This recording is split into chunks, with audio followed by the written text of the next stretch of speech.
Singit lang po. Dapat namin hindi tumatanda. Ano pong skincare? Anong secret? Skincare? Well, regularly nag-visit lang talaga ako sa derma ko na sobrang lucky ko kasi ang galing ng derma ko. Si Dr. Claudia Samonte. Tapos, which she happens to be a schoolmate din. Oo, tapos, ayun, yun lang. Tapos, di ka na mapapastress para di ka masyado magka-ring. And then, nag-message siya na ba sa inyo na kamukha niyo si Belle? Marami nasasabi sa akin yan. Kasi, alam mo ba, nasa bucket list ko na makagawa ka ng project again with her. Ngayong malaki na siya. Kasi dati, naging anak ko na siya 3 times, mga MMK. So, gusto ko talaga. Kasi, I'm a fan of Belle, Don Belle. Thank you. Thank you. Thank you. Here po, a picture. Thank you. Hinihiya ako para may interrogation. Si Yayo, ang babaeng hindi nagkakaedad. Oo, akala niya lang. Hanggang ganun pa rin itsura mo. Thank you, pero hindi. Nararamdaman naman mga kasukasuan ko yun. So, anong role mo, Yayo, sa Isolated? Ako yung mommy dito ni Rose, which is played by Yasi. So, first time ko makakorek si Yasi, kaya excited ako. Ngayon din kayo, first time nyo rin nag-meet? Ay, hindi. Nag-meet pa kami many times sa Viva. Kasi para naman kami taga-Viva. So, maraming times na. Pero ngayon yung talaga mag-work kami close together. So, excited. Tsaka first time ko rin makakorek si Derek Benedict.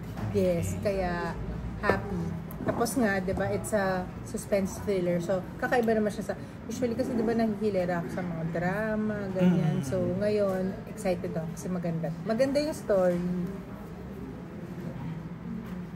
Cool. Sige. Very busy pa rin kayo. Ano pa yung iba niyong... Kasi kagabi nga lang, kasama namin. Kasi parang, ito talaga yung mga plans, di ba, for... Actually, I'm still doing yung mutya ng Section E. Nandun ako. So, grabe yun. Sobrang proud ako na maging part nun. At saka sobrang happy ako for the kids. Lalo na kay Andres, tsaka kay Ashley. Kasi ang galing nila. Tsaka lagi kong sinachat si Directed na sobrang proud ako sa Directed. Kasi doon siya magaling sa mga youth-oriented na mga... ang galing niya. Tsaka na-train niya yung mga bata. Kasi it's hindi kasi joke yung pag kunyari, sa nakailang taping days ko doon, tapos nakita ko, ang dami nila. Mahirap i-contain nun, di ba? Kahit na sabihin mong mababait lahat yun, pero mahirap siyang i-contain.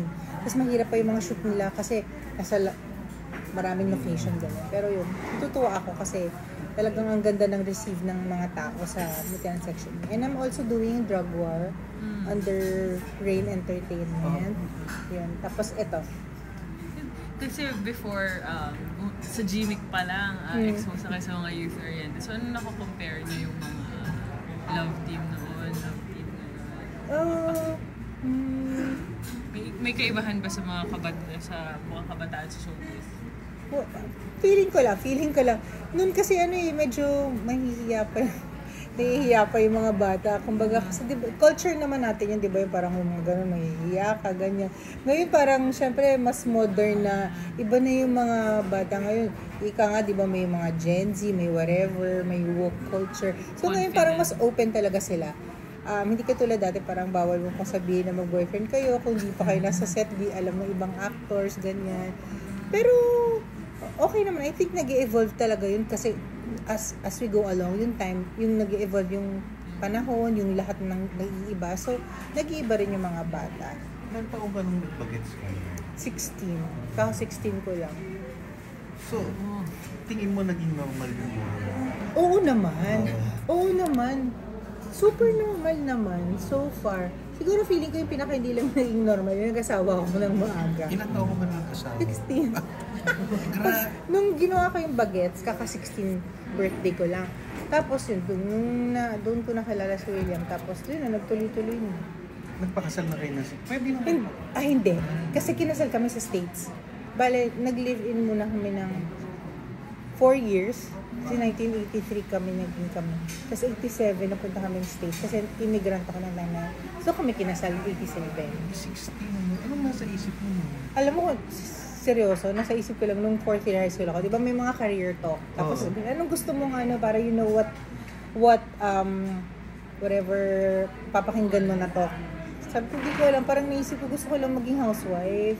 Gusto ko magkaroon ng anak. Yung parang fairy tale na yung anak, sa magluluto ka para sa pamilya mo. So, sila yung ganun yung konsepto ko ng buhay noon. Pero marami rin akong gustong maging dati. Pero yun yung nasa top ng head ko. Hindi ko alam kung bakit. Napanindigan ko naman in Ilang taon ka fairness. nagkaroon ng baby? 19. Sino nag-guide sa'yo? Yung mother-in-law ko na. Kasi nung nakatira na ako kay La William, nung 16 ako, so, nung 83 yun, late 83, 84 nakatira na ako sa kanila. Yung mother-in-law ko, sobrang mahal ko yun. Kasi para talaga niya, continuing na anak. Pero walang lumalabas sa balita no na live-in kayo. Wala kasi Maganda ayaw naman. ni Tito Dogs. Kasi di ba height ng Maricel William love team yun. So ako naman okay lang na tago kasi naiintindihan ko naman yung mga ganun. Tsaka happy ako na inaalagaan ako ng mother-in-law ko. Hindi ka nagsaselo sa fans? Hindi ako silosa eh. Parang tangay na ako silosa. Pero noon naiisip ko lang, galit sa akin yung mga fans. Kaya di ayaw din ako ni Tito Dogs lumalabas. Kasi dati medyo aggressive yung mga Maricel William fans eh. Super, di ba? Ganun sila. Talagang possessive sila. Na-experience ko yun. Kasi to si William nung mga panahon na nagto-2+2 pa sila at saka marami silang ginagawang movies, di ba? Yung mga pito-pito na sabay-sabay. Sinasama niya ako. Tapos syempre nandun yung mga Maricel William fans. Naku, na-experience ko na yung kahit si Maria. Pero napag-usapan na namin yung dati, tinatawanan namin. Nasiko na ako nun dati kasi ang point naman niya, which is naintindihan ko, di ka dapat nagdadala ng girlfriend dito kasi kumbaga baluarte nila yun. Ako hindi ko maalam yun kasi bata lang ako nun eh. Bago lang din ako sa showbiz nun. So dapat hindi ka nagdadala dito na kasi Hindi ka nagkaroon ng trauma? hindi naman. Napag-usapan namin ni Maria yun nung mga bandang 80s nagkukwentuhan na kami. Tinatawanan lang namin yun. Walang nanakit sa'yo noon? Si Maria nga, nasiko ako. Si Maria mismo. Tsaka yung mga ibang fans nila.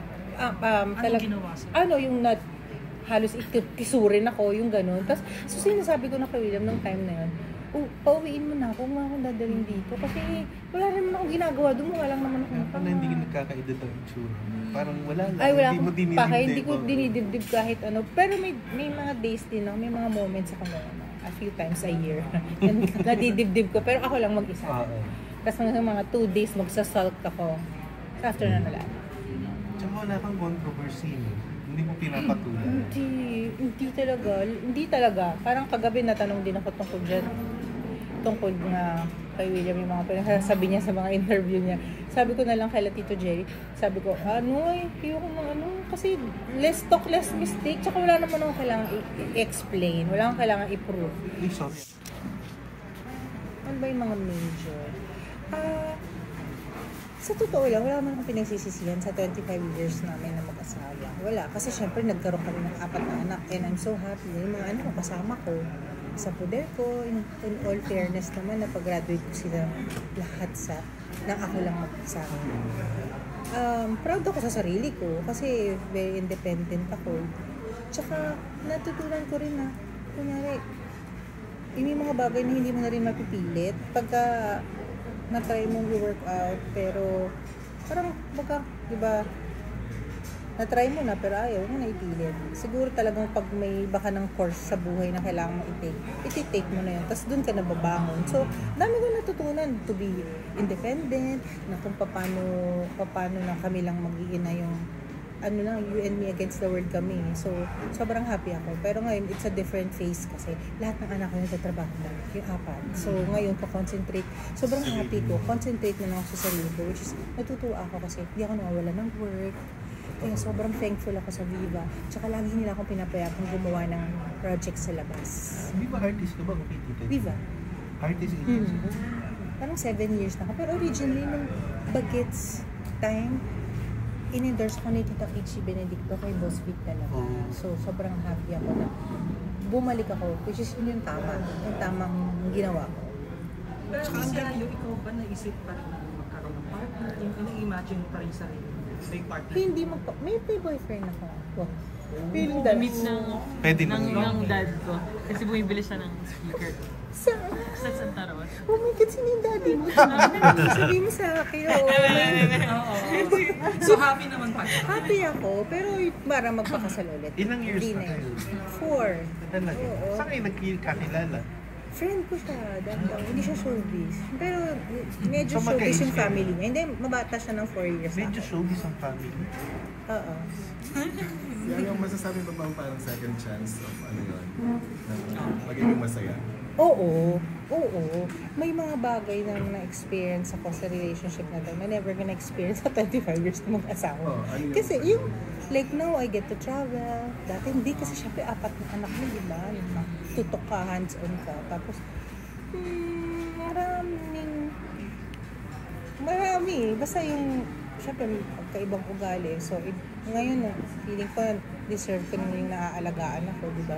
Versus dati na ako yung nag-aalaga. Saka masaya ka ngayon, sinishare mo na eh. Oo, kasi minsan ko, ba't ko tatago? Di mo na ako high school na. Kasi share, di ba pag may blessing ka, i-share mo. Although, syempre, it's not a perfect relationship. Pero hindi kayo magkasama sa bahay. Hindi.